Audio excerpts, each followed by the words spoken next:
usury. Any interest rate is called usury. Usury is illegal.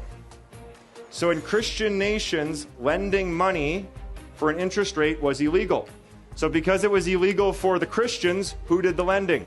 The Jews. So there was Christians who could lend for 0% or didn't lend at all. And then these people called the Jews would come over and start lending money. They would start charging money. And in a couple generations, guess what would happen to the economy? The Jews owned everything. And then guess what the king did? Rounded them up and threw them out of the country. Then they go to the next country, and what would they do? Same thing. And what would that king do?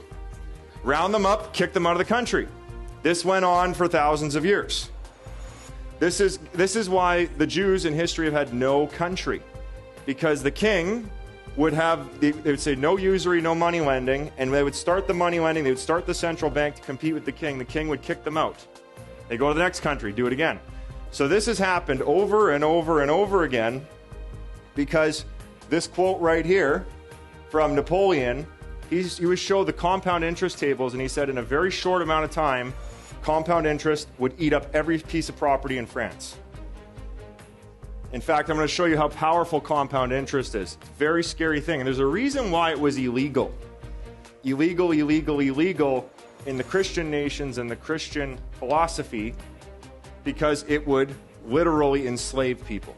Guys, the interest on credit cards enslave people today. Does student loans enslave people today? We no longer have forced slavery.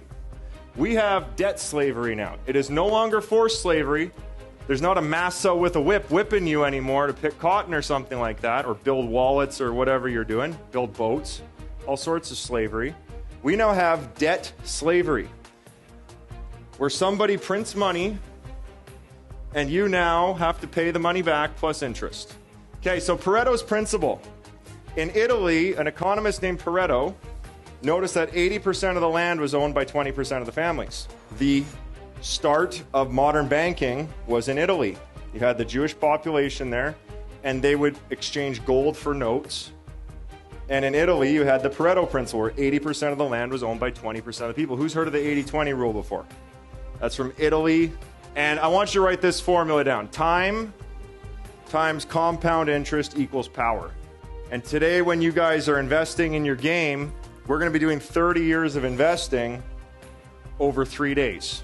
So you got lots of time, and you have compounding numbers.